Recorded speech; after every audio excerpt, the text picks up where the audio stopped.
Ernestine Piria est retrouvée morte dans sa caravane. L'arme du crime a été déposée à ses côtés. Après examen des preuves médico-légales, la police pense qu'il s'agit d'un homicide. Mais une preuve matérielle peut-elle être interprétée différemment selon les experts? La liberté d'un homme dépend des résultats. Une jeune femme quitte sa maison intriguée par un bruit étrange. Elle est enlevée sous la menace d'une arme. Mais elle connaît les méthodes de la police scientifique. C'est pourquoi elle laisse le plus de traces possible dans le véhicule de son agresseur. Ces indices et les informations qu'elle a mémorisées permettront à la police de retrouver le coupable.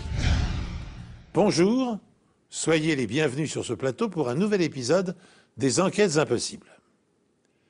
Une erreur judiciaire est toujours un chef-d'œuvre de cohérence.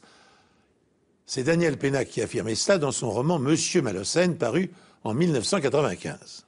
Alors, au-delà de son humour sarcastique, cette formule traduit une vérité dont trop de condamnés innocents ont fait les frais.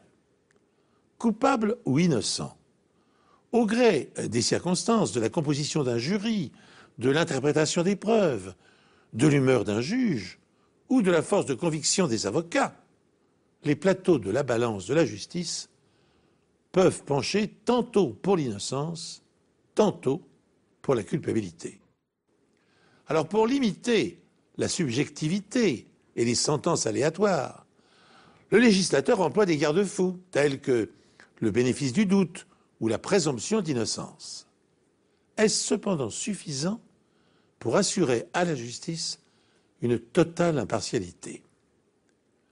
L'histoire que je vous invite à suivre maintenant répond de façon magistrale et tragique à cette question. En 1979, Martín Frías quitte son Mexique natal et entre illégalement aux États-Unis en espérant y trouver du travail. Je voulais fonder une famille. Je voulais pouvoir élever mes enfants dignement et leur offrir une vie meilleure. Martín Frías trouve effectivement du travail dans une fabrique de marbre à Wheatland, dans le Wyoming. 2 ans plus tard, il rencontre Ernestine Perea, 24 ans. Elle est divorcée et a déjà une petite fille de sa précédente union. Ils auront 2 enfants ensemble, un garçon et une fille. Elle dansait très bien. On aimait bien danser ensemble. On se sentait bien avec elle. Ernestine et Martín décident de vivre ensemble et s'installent dans un mobil-home à l'extérieur de la ville. Mais ils se disputent souvent, la plupart du temps pour des broutilles, d'après Martín. Le 5 juillet 1984, Ernestine passe toute la journée dehors avec ses enfants et ne rentre qu'à 22h30. Martín met les enfants au lit pendant qu'Ernestine va se coucher dans leur chambre. Cette nuit-là, Martín dort sur le canapé de la salle à manger. Vers 1h du matin, il est réveillé par les pleurs d'un de leurs enfants. Elle criait « Maman, maman, lève-toi !» J'ai allumé la lumière et c'est là que je l'ai vue allongée par terre sur la moquette, avec un fusil à côté d'elle. Ernestine est morte d'une balle dans le ventre. Elle avait du sang plein le ventre. Quand je suis sorti de la pièce avec Reina, j'ai vu des éclaboussures de sang sur le mur. J'ai appelé une ambulance et j'ai appelé la police. Il n'y avait aucune trace d'effraction, rien qui puisse suggérer qu'il y avait quelqu'un d'autre dans la maison au moment des faits, à part les enfants. Un bébé et un enfant de 4 ans, je crois. Lorsque la police l'interroge, Frías ment et prétend qu'il n'était pas là lorsqu'on a tiré sur Ernestine. S'il ment, c'est sûrement qu'il a quelque chose à cacher. À en croire les registres de la police, le shérif était déjà intervenu plusieurs fois pour de violentes disputes. Et d'après Ernestine, Martín l'avait déjà frappé. Les analyses révèlent que la carabine porte les empreintes de Frías. Mais ce n'est pas tout.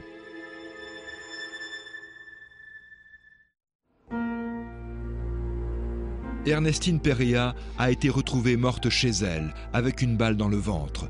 Son mari, Martin Frias, prétend qu'il n'était pas là au moment du drame. Mais très vite, il change sa version des faits et reconnaît qu'il était bien à la maison ce soir-là. Les enquêteurs découvrent que le jour de sa mort, Ernestine a passé l'après-midi avec un autre homme. Ils avaient chahuté dans l'herbe. Elle avait bu avec eux. Apparemment, Martin Frias s'était passé par le parc à ce moment-là. Et il les avait très probablement vus ensemble. D'après Martine, Ernestine était ivre quand elle est rentrée.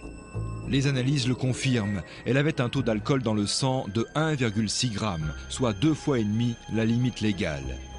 Il précise aux enquêteurs qu'ils ne s'entendaient plus et qu'ils faisaient chambre à part. On savait qu'ils avaient des problèmes de couple. Il dormait sur le canapé de la salle à manger. Elle ne voulait plus de lui dans le lit conjugal. Martine dormait dans la salle à manger la nuit du drame et pourtant, il prétend qu'il n'a pas entendu le coup de feu. Il a dit aux enquêteurs qu'il dormait sur le canapé à l'autre bout du mobil-home. À un moment dans la nuit, à peu près vers l'heure où le coup de feu a été tiré, il dit qu'il a entendu un bruit qui ressemblait à celui d'une brindille qui se casse. Puis il s'est rendormi. Frias prétend qu'Ernestine... Près du corps d'Ernestine, les enquêteurs ont trouvé une carabine de chasse de calibre 300 Winchester Magnum appartenant à son mari. Il y a ses empreintes dessus et il y a les empreintes d'Ernestine sur la lunette. Son pantalon est déchiré près de la fermeture éclair et le bouton a été arraché, ce qui laisse à penser qu'elle s'est fortement débattue. Ernestine présente une large blessure au niveau de l'abdomen et une blessure plus petite dans le dos. En cas de blessure par arme à feu, les plaies de sortie sont en général plus grosses que les plaies d'entrée. Il ne fait donc aucun doute pour les experts qu'Ernestine a reçu une balle dans le dos. La balle était entrée par le dos, occasionnant une plaie d'un peu moins de 25 mm. Elle avait percuté la vertèbre avant de ressortir par devant au niveau de l'abdomen. Le débardeur d'Ernestine semble confirmer qu'il s'agit bien d'un homicide. À l'intérieur du débardeur, il y avait du sang et des morceaux de chair, bien entendu. Mais j'ai aussi trouvé des fragments d'os et des éclats de plomb que la balle avait laissés en traversant le corps. Endossons, si vous le voulez bien, les habits d'un enquêteur et observons, avec ses yeux, la scène de crime présumé. Une femme gît, couchée sur le dos, dans une mare de sang. L'arme responsable de sa mort est posée à ses côtés. C'est un fusil de chasse, une Winchester Magnum de calibre 300, ce qui équivaut à une munition de 7,65 mm. Sachant qu'habituellement, la plaie d'entrée de la balle est moins importante que la plaie de sortie, nous conclurons que la victime a été touchée dans le dos à bout portant. Son t-shirt plein de sang, de fragments d'eau et de plomb le prouve. Par ailleurs, une déchirure visible près de l'entrejambe de son pantalon laisse penser qu'Ernestine Perea s'est débattue avant de recevoir le coup fatal. Sans anticiper nos conclusions, essayons maintenant d'imaginer dans quelles circonstances s'est déroulé le drame. La porte de la caravane étant fermée de l'intérieur par Martin Frias. 3 déductions s'imposent. Soit Ernestine, soit elle a été assassinée par son mari, soit elle a été tuée par quelqu'un venu de l'extérieur. La première hypothèse est peu probable, puisque la balle a traversé le corps de la victime au niveau de la colonne vertébrale et qu'elle est ressortie par l'estomac. Les 2 autres hypothèses sont possibles. Voyons ensuite quels indices pourraient incriminer Martin Frias dans le meurtre de sa femme. Il a prétendu ne pas être présent dans la caravane au moment du crime. Puis, il s'est rétracté tout en affirmant ne pas avoir entendu la déflagration. Alors, sachant que, statistiquement, une proportion importante d'homicides sont perpétrés au sein d'un couple ou d'une famille, nos soupçons le concernant seraient éveillés.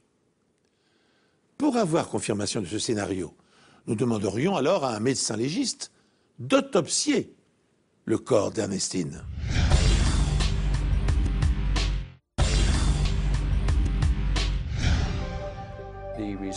L'autopsie a confirmé que la balle était bien entrée par le dos et était bien ressortie par l'avant. De plus, si Ernestine s'était comme le prétend son mari, il y aurait des résidus de tir sur l'avant de son débardeur. Mais ce n'est pas le cas. Ils n'ont trouvé aucun résidu ni à l'avant ni à l'arrière du débardeur. Ce qui indiquait que la distance de tir était comprise entre 76 et 91 cm, d'après leurs conclusions. Frias nie avoir tué sa femme. Il fait remarquer aux enquêteurs qu'il a le bras droit cassé et qu'il n'aurait jamais pu manier la carabine avec le bras en écharpe. Pourtant, les enquêteurs sont persuadés qu'il s'agit d'un homicide. Le procureur pense que le soir du drame, Martin et Ernestine se sont disputés. À un moment donné, il la tire violemment par derrière et lui déchire son pantalon, ce qui explique les ecchymoses sur son ventre. Ernestine tombe par terre, mais au moment où elle se relève, Frias lui tire dans le dos. Le sang gicle sur le mur, en face d'elle. Sous le choc de l'impact, son corps fait volte-face et elle s'écroule sur le dos. D'après le procureur, Frias a laissé la carabine par terre à côté d'elle pour faire croire à un suicide. Il est persuadé qu'il pouvait très bien se servir de son arme, malgré son plâtre. J'avais l'impression que le ciel me tombait sur la tête. C'était un vrai cauchemar. Je me disais, mais pourquoi ça m'arrive à moi? Je veux dire, je ne comprenais pas. J'étais sous le choc. Complètement sous le choc. Martin Frias est mis en examen pour le meurtre de sa femme. Comme il n'a pas les moyens de se payer un avocat, c'est un avocat commis d'office qui s'occupe de son dossier. À l'époque, les avocats commis d'office et l'accusation partagent le même laboratoire médico-légal. Et les premières expertises ont conclu à un homicide. L'avocat de Frias tente de trouver une autre explication à la mort d'Ernestine. Sans succès. Nous n'étions pas très optimistes quant à l'issue du procès. Je me souviens avoir discuté de ça avec un des enquêteurs qui travaillait avec nous, Walt Carroll. Et on se disait tous les deux que c'était très mal parti pour Martin. Les deux hommes ont vu juste. Le jury reconnaît Frias coupable d'homicide volontaire et le condamne à une peine de prison allant de 25 à 35 ans. Mais l'affaire est loin d'être terminée.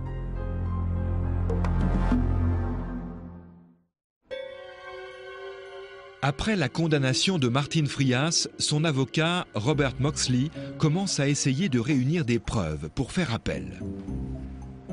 Moxley doute de plus en plus des compétences du médecin légiste qui a pratiqué l'autopsie. Le médecin légiste n'avait pas les qualifications pour pratiquer un examen médico-légal, et encore le mot est faible. Il demande donc au docteur Robert Lance, un expert indépendant en résidus de tir, d'analyser le débardeur d'Ernestine. J'ai utilisé une technique beaucoup plus moderne, la microscopie électronique à balayage et la microanalyse au rayon X, ce qui permet une observation beaucoup plus précise des résidus de tir. Et j'ai ainsi pu déterminer de façon catégorique que la balle avait pénétré par l'avant, avait traversé l'abdomen et était ressortie par le dos. Émettant un faisceau fin d'électrons, le microscope électronique à balayage permet de visualiser en relief des objets de très très faible dimension, poussière, bactéries ou infimes fragments de matière. Sachant qu'au départ d'un coup de feu, flammes, gaz et particules microscopiques de poudre sont éjectées hors du canon de l'arme, les experts tentent de trouver des traces à l'aide du microscope associé au rayon X.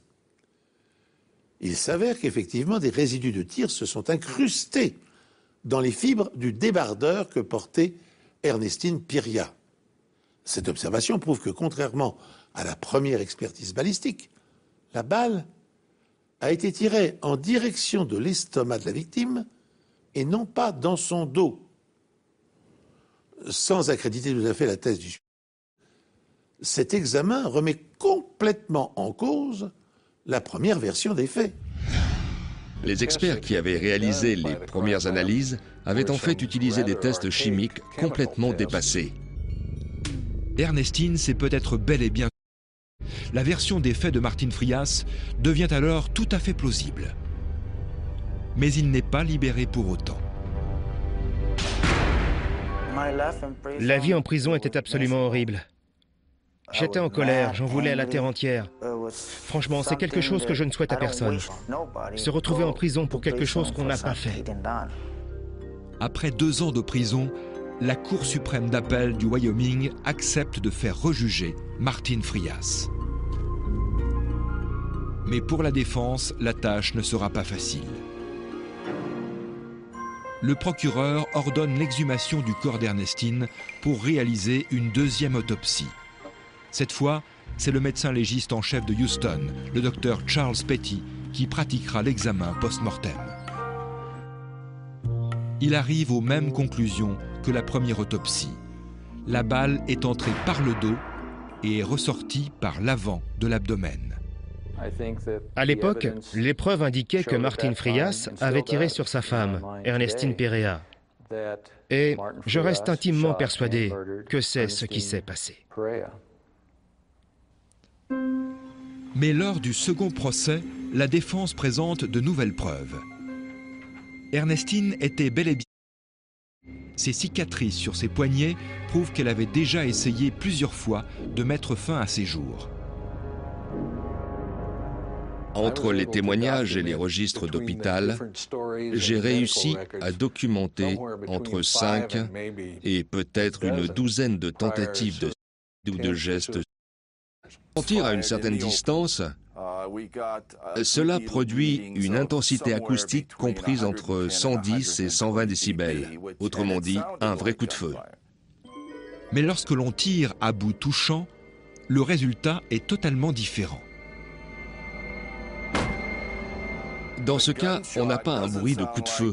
Cela ressemble à quelqu'un qui donne un coup de pied contre un mur ou dans un meuble. Et l'intensité acoustique est très faible. Un bruit qui pourrait correspondre à ce que Frias dit avoir entendu la nuit du drame. Judith Bunker, une experte médico-légale, examine les traces de sang sur le mur. Celles-ci sont situées à 45 cm du sol, ce qui, selon elle, prouve qu'Ernestine était assise par terre, la carabine pointée sur le ventre, lorsque le coup de feu est parti. À en juger par l'emplacement des fragments de balles et celui des éclaboussures de sang sur le mur, et compte tenu de l'emplacement de ces blessures, on pouvait dire qu'elle était soit à genoux, soit assise au moment où le coup de feu a été tiré. La théorie de l'accusation est qu'Ernestine a été abattue par derrière et que son corps a fait volte-face avant de retomber sur le dos. Pourtant, l'experte ne trouve aucune éclaboussure de sang qui pourrait corroborer cette version des faits. Judith Baker m'a dit que lorsque quelqu'un se faisait tirer dessus par derrière et retomber sur le dos, du sang était projeté au moment où le corps faisait volte-face. Mais il n'y a aucune trace de sang sur le sol, sur les autres murs ou sur le lit.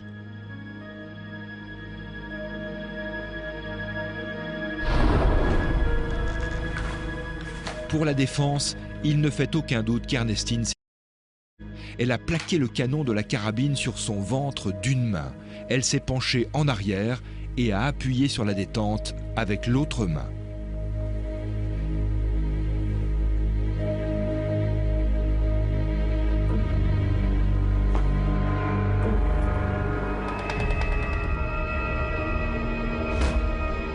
Bien entendu, l'accusation réfute cette théorie.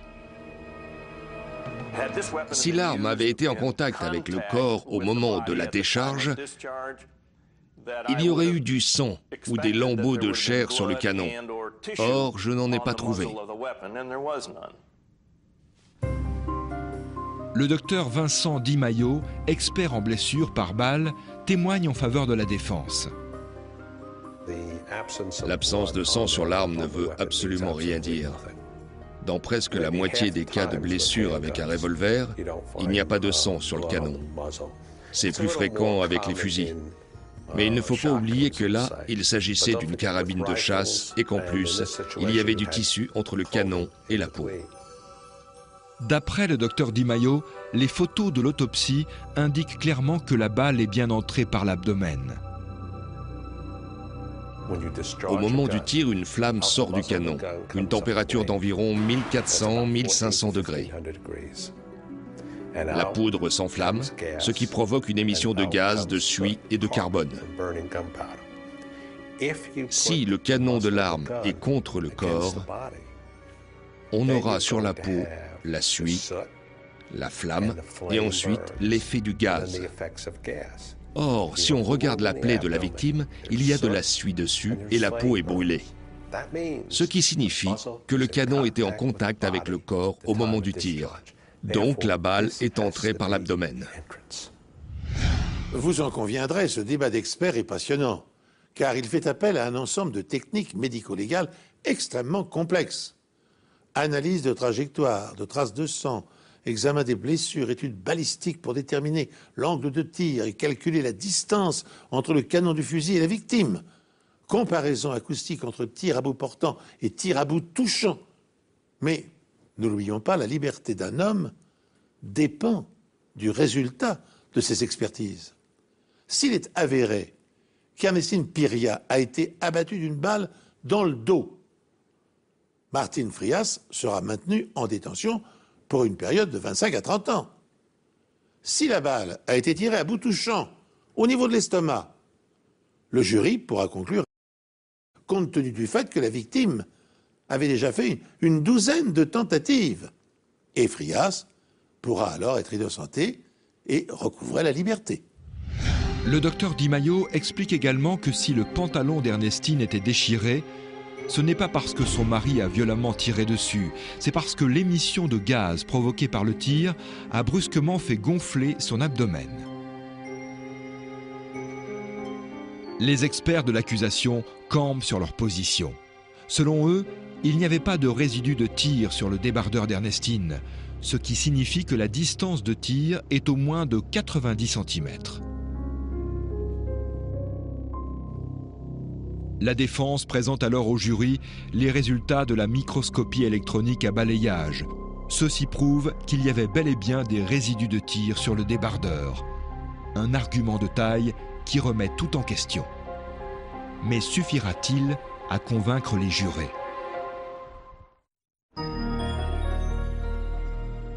Lors du procès en appel de Martin Frias, chaque partie a défendu deux théories complètement opposées. L'accusation prétend que Martin Frias et Ernestine se sont disputés et qu'il lui a tiré dans le dos. Lorsqu'elle s'est écroulée, son corps a fait volte-face. C'est pourquoi on l'a retrouvée sur le dos. La défense, quant à elle, prétend qu'Ernestine était assise par terre, avec la carabine en face d'elle. Elle tenait le canon contre elle d'une main et a appuyé sur la gâchette de l'autre. Le jury se demande si une femme de la taille d'Ernestine aurait effectivement pu se de cette façon. Pour en avoir le cœur net, l'un des jurés met en pratique la théorie de la défense. Une femme d'à peu près la même taille qu'Ernestine a pris la carabine et elle s'est assise par terre pour essayer de faire la même chose. Et par la suite, elle m'a dit que son doigt avait touché la lunette de la carabine exactement là où on avait trouvé les empreintes d'Ernestine. Après 2h30 de délibération, le jury livre son verdict. Non coupable. Je ne conteste pas le verdict du jury.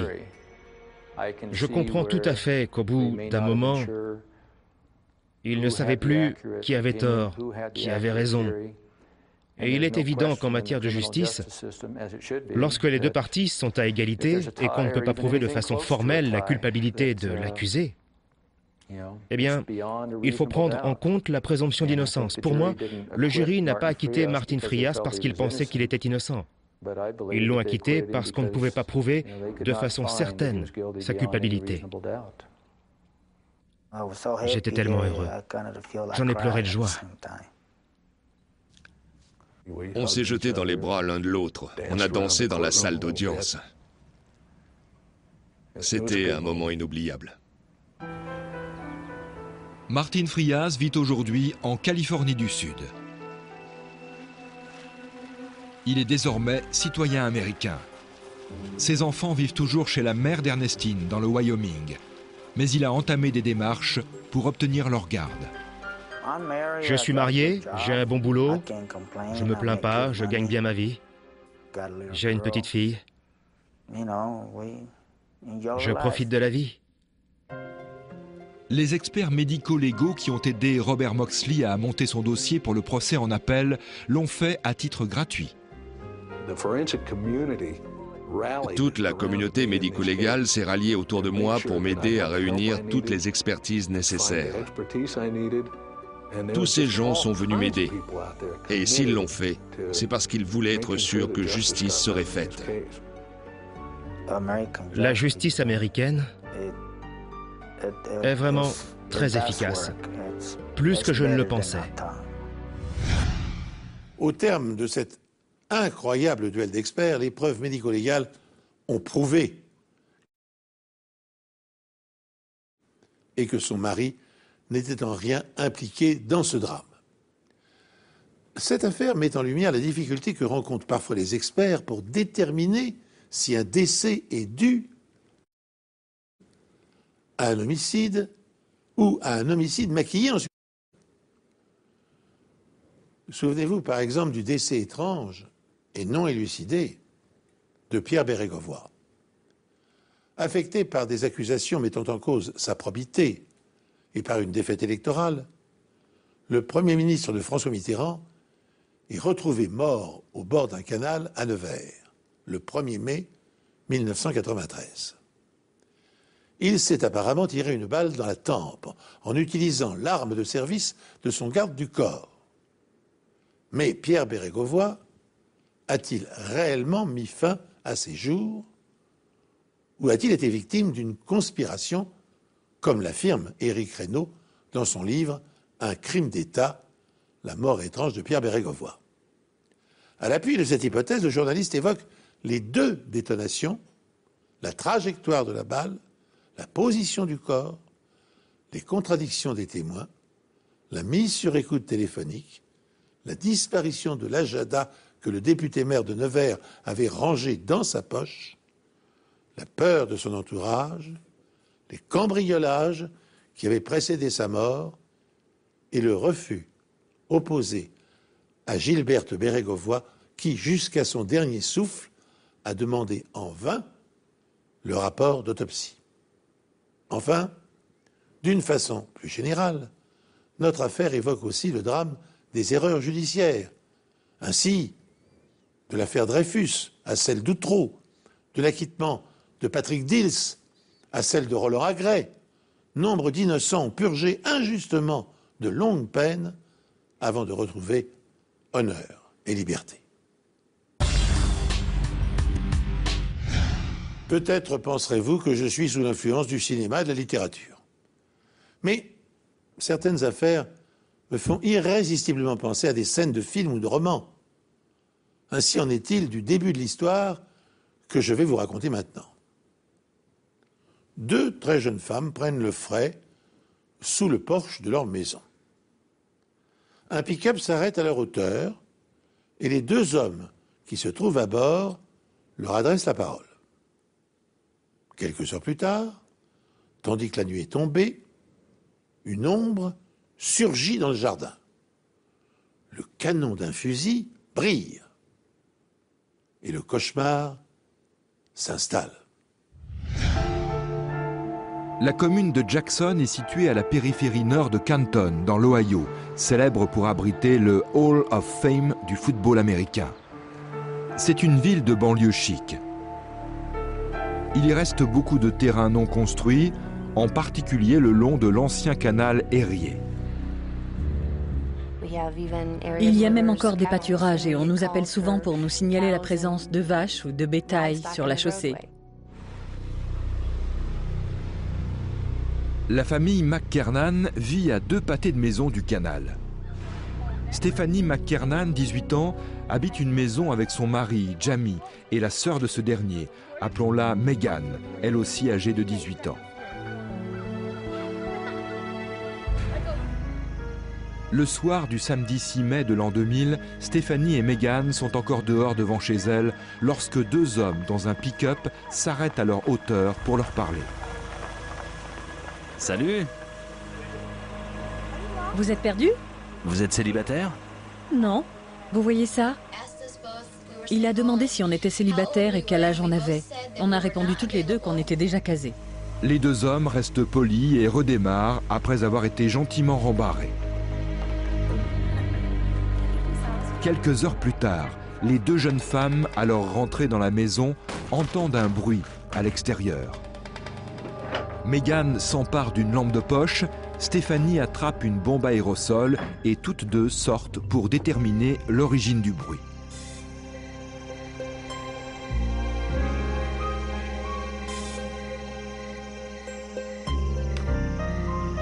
Salut! Face à elle, un homme armé d'un fusil. Il prétend être policier et ordonne aux 2 jeunes femmes de monter dans son véhicule. On a refusé. Alors il a pointé son fusil vers notre visage à plusieurs reprises, en nous demandant si on voulait mourir. Vous voulez mourir? Dans la bagarre, Stephanie est touchée à la tête par le fusil de son agresseur. Megan frappe l'homme au visage avec sa lampe de poche.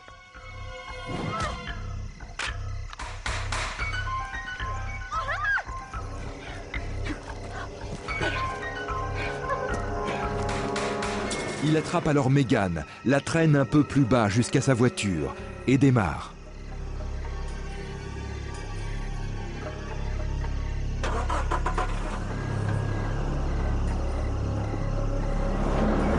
Lorsqu'elle reprend conscience, Stephanie appelle la police.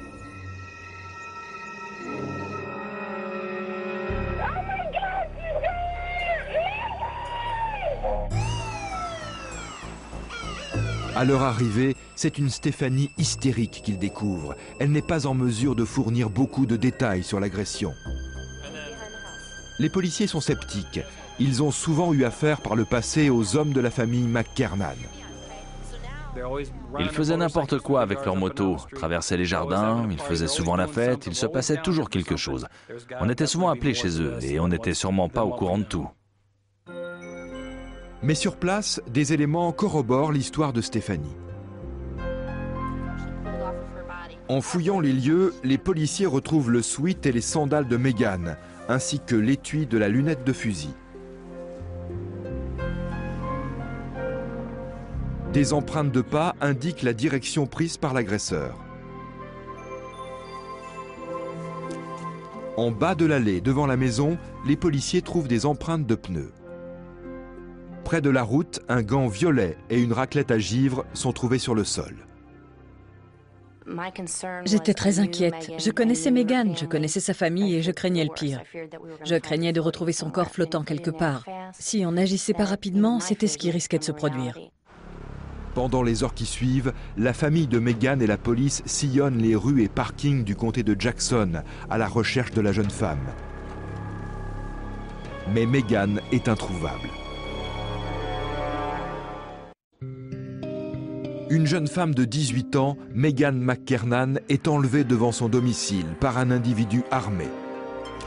Sur la scène de crime, la police relève des signes de lutte, mais peu d'indices sur l'identité du kidnappeur. Megan ne connaissait visiblement pas son agresseur et on pouvait raisonnablement penser qu'il lui était effectivement arrivé quelque chose. Pendant que les enquêteurs interrogent la famille et les amis de Megan, un officier de police garde un œil sur la scène de crime. Soudain, l'officier voit une femme courir dans sa direction. C'est Megan McKernan. Ses premiers mots ont été « j'ai été ». Son calvaire a duré 2 heures. Elle a été violemment battue, mais a eu de la chance de s'en sortir vivante. 1 heure plus tôt, on s'attendait à trouver son cadavre dans un fossé. Alors autant dire que j'ai été très heureux quand je l'ai vu courir vers moi. Le calvaire de Megan s'est éternisé 2 heures durant. 2 heures au cours desquelles la jeune femme de 18 ans a été battue. Le fait qu'elle soit encore en vie tient du miracle. Comment a-t-elle fait pour échapper aux griffes du prédateur? Alors la police se hâte de la conduire vers l'hôpital le plus proche afin qu'un médecin puisse recueillir les preuves biologiques de l'agression qu'elle a subie. Par ailleurs, les enquêteurs disposent déjà d'un certain nombre d'indices que, dans sa précipitation, le violeur a laissé derrière lui.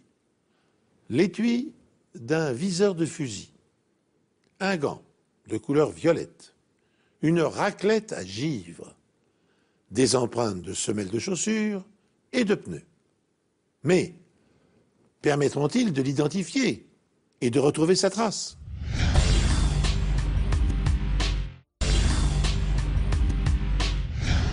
Les infirmières recueillent et notent avec le plus grand soin tous les indices matériels sur la victime. Elles préservent également ses vêtements tachés de sang.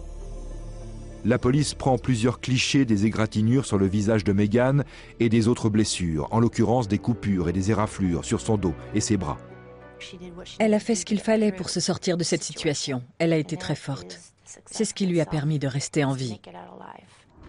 Megan raconte à la police que son agresseur l'a emmenée à Boyd's Corner, un endroit isolé à environ 8 km de chez elle, avant de la violer dans son pick-up. J'ai essayé de le repousser, mais il me maintenait les mains au-dessus de la tête avec un bras. De l'autre, il s'accrochait au siège. Il m'a dit qu'il aimerait bien avoir une copine comme moi, qu'il aimerait même se marier avec une fille comme moi, que j'étais mignonne et qu'il était désolé de m'avoir frappée. Megan supplie l'homme de la laisser rentrer chez elle à pied. Il m'a dit qu'il ne me laisserait pas marcher jusqu'à chez moi sans chaussures. C'était trop loin. Au lieu de cela, il lui propose de la ramener en voiture. Elle lui a indiqué tous les raccourcis pour retourner chez elle. Il y avait 2 itinéraires possibles. Elle lui a expliqué par où passer pour arriver plus vite.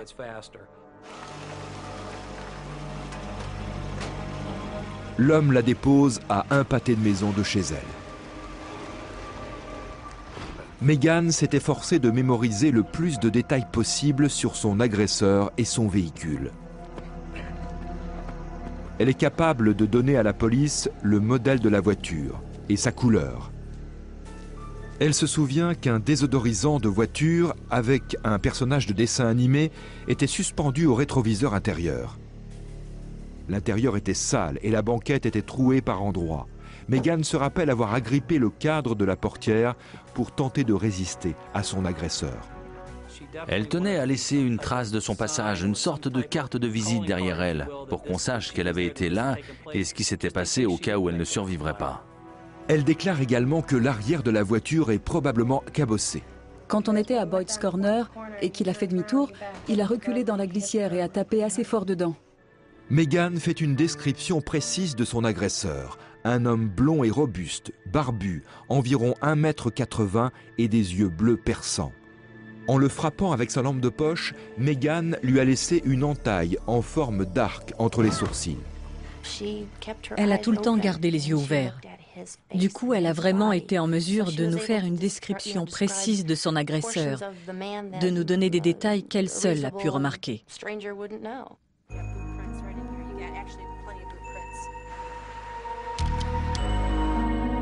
Les experts médico-légaux mesurent et photographient les empreintes de pas et de pneus autour du domicile des McKernan. Plusieurs empreintes de pas se révèlent appartenir à des membres de la famille de Megan, mais quelques-unes ont été laissées par une personne non identifiée, probablement le viol de Megan. À Boyd's Corner, le lieu même du viol, la police relève d'autres empreintes de pneus et des marques d'éraflure sur une glissière.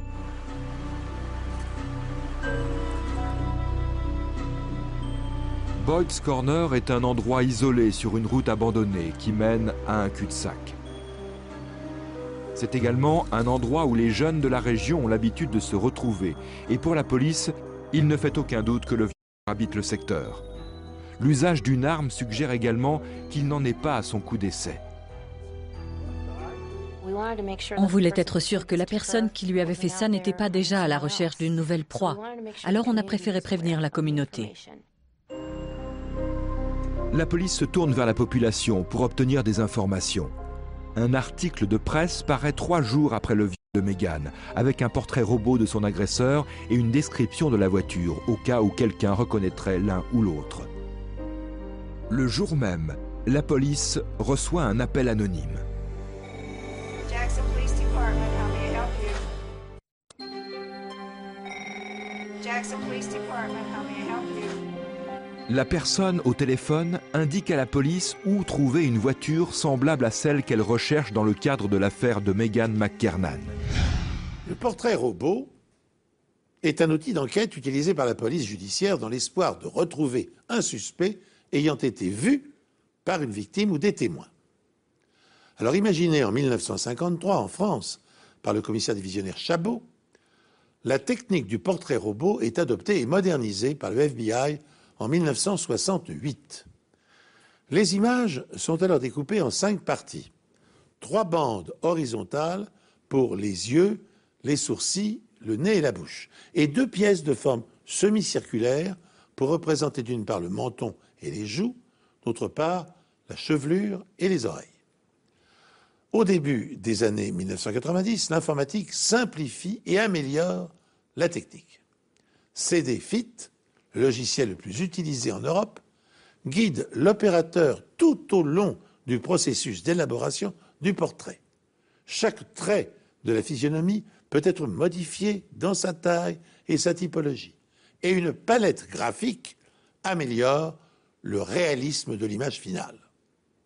Dans notre affaire, ce n'est pas le portrait robot du violeur qui attire l'attention d'un habitant de la ville de Jackson, mais une description de son véhicule, le pick-up bleu dans lequel il a kidnappé la jeune femme. On s'est rendu à l'adresse que l'auteur du coup de fil anonyme nous avait donnée. Et là, on a vu le véhicule en question. Il correspondait parfaitement à un pick-up Chevrolet bleu et noir.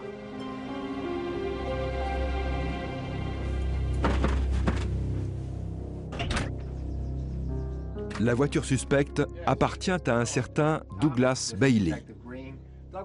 Mais la police est vite confrontée à 2 problèmes. Douglas Bailey ne correspond pas au signalement fait par la victime de son agresseur. Et il n'a aucune entaille visible sur le front au niveau des sourcils. C'est votre pick-up? Réalisé.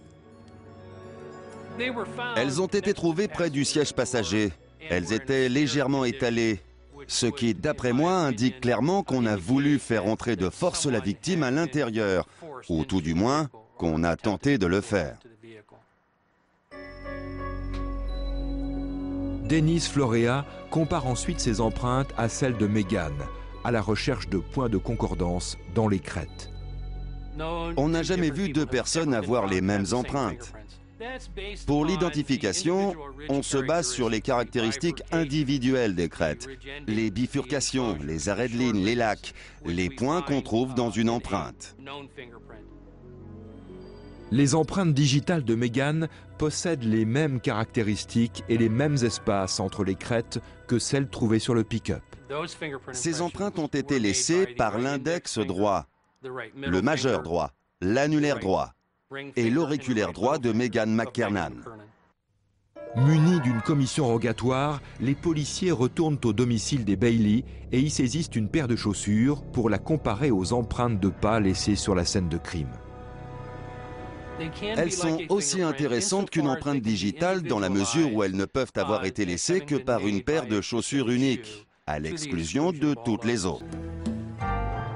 Les pneus possèdent aussi des caractéristiques accidentelles. On compare donc les empreintes de pneus relevées sur les lieux à celles du véhicule de Douglas Bailey. La correspondance est parfaite.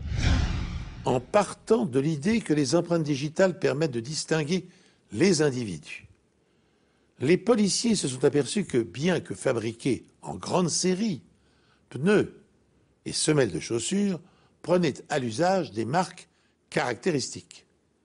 Recueillis sur les scènes de crime au moyen de moulage de plâtre ou de résine, photographiés sous différentes lumières et scannés, les empreintes sont entrées dans des bases de données informatisées qui permettent de différencier marques et modèles parmi des milliers d'autres. Les défauts de fabrication et les marques d'usure constituent ensuite une signature qui permettra d'effectuer des comparaisons. Au point où nous en sommes dans notre enquête, les experts ont maintenant la certitude que le pick-up appartenant à Douglas Bailey est celui de l'agresseur de Megan. C'est un point de départ encourageant. Mais la collecte d'indices ne va pas s'arrêter là. Il y avait un gant sur la scène de crime. On a retrouvé son jumeau à l'intérieur du véhicule. Le pick-up appartient à Douglas Bailey, mais pas les chaussures. Ce sont celles de son fils de 28 ans, Craig. Ce dernier vient d'être remis en liberté conditionnelle après avoir purgé 7 ans sur une peine de 25 ans pour un vol avec effraction. Doug Bailey n'est pas surpris d'entendre que son fils s'est sans doute une nouvelle fois créé des ennuis. À ce moment-là, Craig Bailey est en train d'assister à une réunion pour personnes alcooliques dans un centre de désintoxication de la région. Il est venu voir les inspecteurs et leur a dit « Craig suit un traitement dans ce centre de désintoxication. Si vous le cherchez, c'est là que vous le trouverez. » Et c'est effectivement là que la police va l'arrêter. Il s'est tourné sans un mot et a mis les mains derrière le dos. On l'a menotté et conduit jusqu'à la voiture. À aucun moment il n'a dit quoi que ce soit, ou nous a demandé pourquoi on l'arrêtait. Pour moi, c'est le comportement d'un coupable, ou tout du moins de quelqu'un qui a quelque chose à se reprocher. Rapidement, les policiers vont se rendre compte que les auteurs du coup de fil anonyme n'étaient autres que le père de Craig, Doug Bailey, et sa petite amie. La police soupçonne Craig Bailey, un criminel de 28 ans connu des services de police, d'avoir kidnappé puis Megan McKernan, une jeune fille de 18 ans. La description faite par Megan de son agresseur correspond en tout point à Craig Bailey, notamment l'entaille entre ses sourcils. Megan a identifié Craig Bailey parmi 6 photos.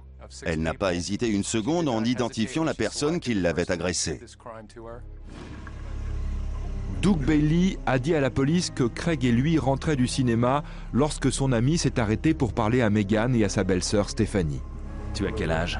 J'ai un copain. Il a quel âge? 21. Plus tard dans la soirée, Craig a déposé son père chez lui en lui disant qu'il avait rendez-vous avec des amis. Son père était loin de se douter qu'il comptait retourner au domicile des jeunes femmes. Malgré des preuves médico-légales accablantes, Craig Bailey refuse d'admettre sa culpabilité et plaide non coupable lors de l'audience préliminaire au tribunal. Pendant ce temps, les enquêteurs peaufinent leur dossier avant la mise en accusation. Le médecin légiste Jennifer Blanc va analyser les échantillons du kit de vie de Megan avec un agent réactif chimique appelé brentamine. Si j'obtiens une belle coloration violette, ça m'indique qu'il est possible que j'ai du sperme sur ce bâtonnet.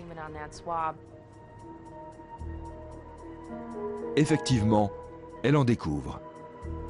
Jennifer Blanc soumet également les échantillons à un test aux tablettes de Fadebas, qui réagissent lorsqu'elles entrent en contact avec l'amylase, une enzyme digestive présente dans la salive.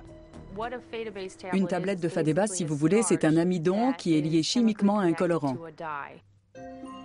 Le test vire au bleu foncé, ce qui indique la présence de salive. Ces échantillons sont soumis à un test ADN selon la méthode DQ-alpha. Des bandes tests analysent 6 zones spécifiques sur le brin d'ADN. L'ADN de Craig Bailey correspond à celui des échantillons de sperme et de salive du kid. Seulement une personne sur 3000 pourrait avoir le profil ADN qu'on a isolé sur le sperme prélevé sur la cuisse de la victime.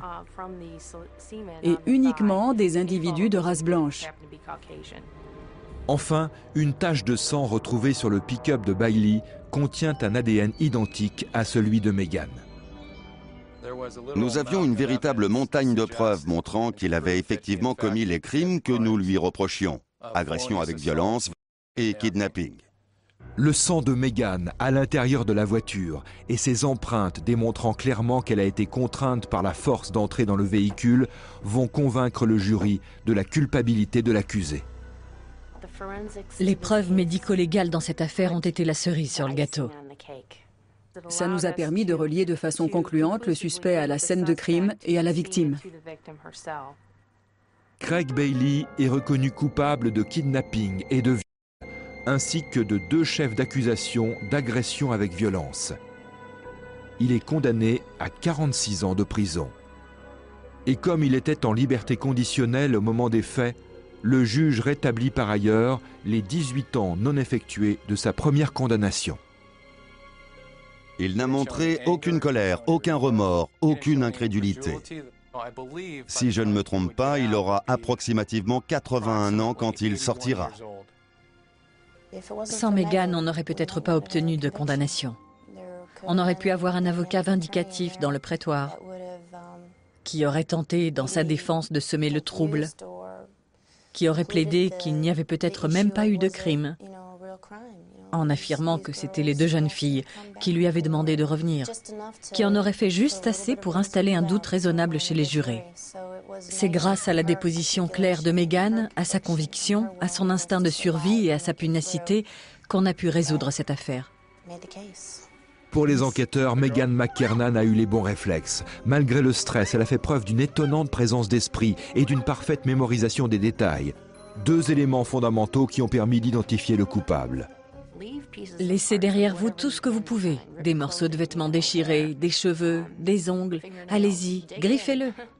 Ne suivez pas votre agresseur en ne nous laissant rien du tout, parce que sinon, il se pourrait bien que la seule chose qu'on retrouve, ce soit votre cadavre. Si Megan McKernan n'avait pas fait preuve d'un extraordinaire sang-froid, si elle n'avait pas volontairement semé derrière elle le maximum d'indices afin de permettre à la police d'identifier son agresseur, cette enquête aurait pu tourner court. Tout au long de cette émission, la police et la jeune femme donnent un conseil implicite.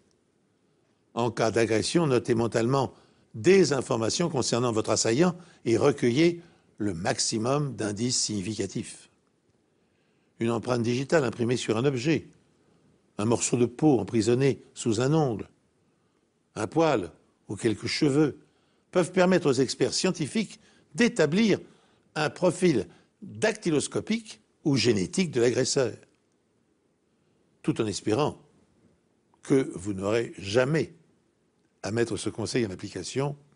Je vous donne rendez-vous prochainement sur cette antenne pour un nouvel épisode des Enquêtes Impossibles.